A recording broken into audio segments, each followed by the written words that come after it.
Coach, stand by. I think this is back-to-back weeks where it seemed like the offense really wasn't doing much until sort of late in the game. Why do you think that was today? Yeah, we didn't execute early on. We got to put the guys in better spots to execute. We didn't execute, and we just got to do a better job to start off the football game and get ourselves off to a fast start. I know we scored on the first possession, but after that, it fluttered all the way till the second half, middle of the second half. So again, get to adjustments even quicker, and just make sure that we're doing our job as coaches to put them in good position. Was there anything that surprised you on defense? No, not really. They played a little bit different coverage-wise, and then they played a couple different things against the zone read, which ended up getting us to those, which truly didn't happen until about the second quarter, which ended up getting us to some of those runs that we got to with Miles. Why only one running back carry for 25 plays? Why the running back?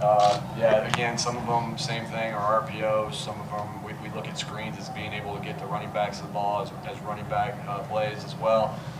Again, just the way the flow was going, we weren't getting much on the first one.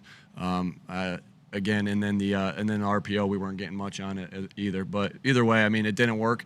We were bad in the first half, and I put that on me first. The lack of those designed runs, does that put too much on Jalen Hurts? No, I don't think so. He's been doing that. He's been doing that a long time.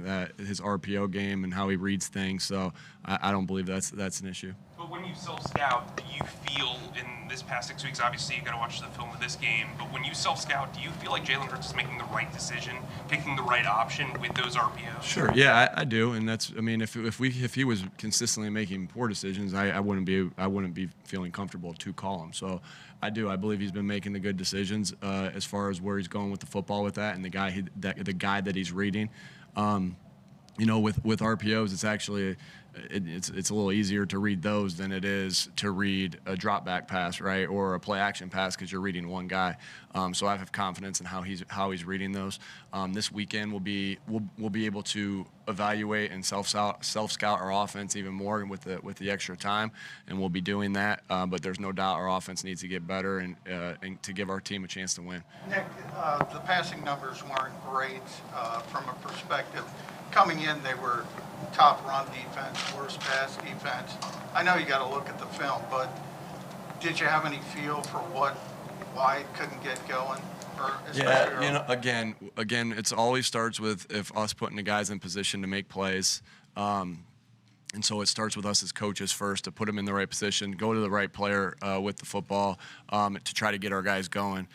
So it always starts with that. But then you always look at the execution too, right? It's the execution and it's us putting them in the right position. So there was definitely some missed opportunities there in the pass game, but it felt like there wasn't enough missed opportunity. There's more that, hey, we just got to do a better job of getting these guys in position to make plays against the defenses.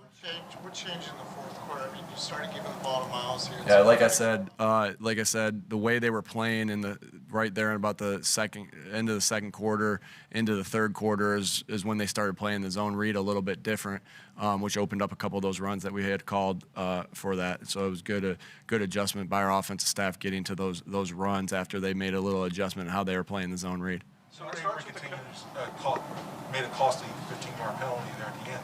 Why does the team seem to continually have some issues? Yeah, that's first on me. I got to do a better job of cleaning up all those things. We know that we can't make those self-inflicted wounds. I know that. They know that. We'll continue to harp on that. We'll continue to work to get it right. But again, that was unacceptable, and that falls on me first. And so I got to do a better job of getting everybody doing the right things out there and keeping our composure out there. So if it starts with the coaching staff, what can Jalen do better these last 2 weeks, in your opinion? Yeah, again, there was a couple times where we had some pressures that he had to escape out of. Again, but it's the same thing. We need to hone in on being able to make some throws in the pocket first, and then be able to escape. So we're always gonna be talking about that with Jalen, because that's where he's really good at, being able to escape and make plays like he did again today. He did a good job of escaping and making some plays.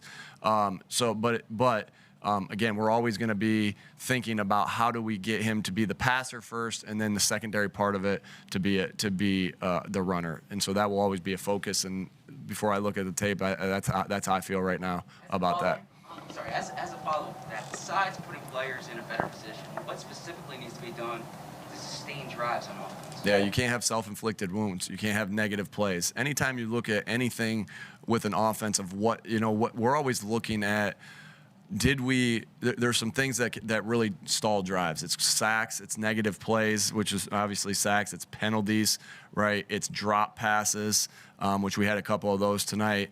And I said sacks already. So, I mean, so it's those things, those negative plays that put you behind the and 10 or put you in 3rd and 8 or 3rd and 9. It's those things, most particularly the negative plays that put you behind it. And so those are the things we definitely have to clean up. Those are, again, starts with us putting them in the right position so you don't get into those things, but those are the negative things that we talk about when we evaluate our tape, and that's something that we go over with our offense every week of, hey, what was our percentage on the total amount of plays with the negative plays in there, and we won it over 85%. That's our formula. Usually when you're over 85%, you played pretty good. Last week we were around 80%, so we know that wasn't good enough. I'm assuming this week's going to be similar, but that's what stalls drives out, and that's what we have to do a better job of. A couple more 6 weeks, the questions and answers that we've been going back and forth on have been the same. We ask you about why the lack of running back touches. You say about the RPO game, and that kind of thing. That the quarterback's making a decision. At what point do you have to kind of reassess? What you're doing philosophically on offense to make sure that your running backs are getting the ball? Yeah, always. I mean, we're always thinking about that. The couple plays that Miles had today that were long runs, those were RPOs too. But we have to be able to get them touches in there, and I don't think I've made that. I've said that too before, that we got to be able to make sure they get their touches. But again, we're trying to call the best play that's for us in that particular time. We had called runs today. They weren't real great for us, and that's why we went with a little more RPOs with it. What went into the decision to kick the field goal? Say that again. What went into the decision to kick the field It's goal? 4th and 10. That's it. There was no toss-up or anything like that? It was definitely... No, not with 4th and 10. Yeah, not with 4th and 10. I felt good with that decision. It didn't work. When it goes right, that's fine. And when it doesn't, I own that too. And pardon me, I own that as well. And I own that we missed that. But that's what I decided to do. I thought it was the right decision, being 4th and 10. Last one, guys. That fine line a little bit with the unscripted stuff with Jalen, because that's one of his greatest assets of a player.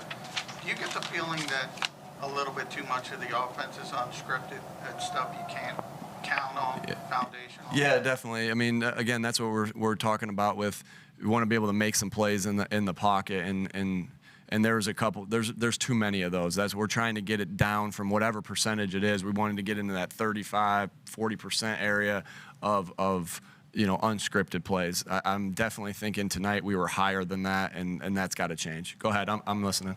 Yeah. Does this offense run a lot better when you have Miles Sanders involved in the running game? I mean, not only for him, but also for Jalen. Yeah, I mean, definitely you want to be able to take things off the quarterback at times too. And again, sometimes it is with an RPO, sometimes with a called run, sometimes it's with a boot or a naked, sometimes it's with a screen. Those are kind of what we think as breather plays for the quarterback, that he doesn't have to do much except just execute that ability of that. And so, yeah, I mean, we want to get all our playmakers to the football. Miles is a playmaker. He showed that today, and he's no exception. All right, thanks everybody. We got quiz coming.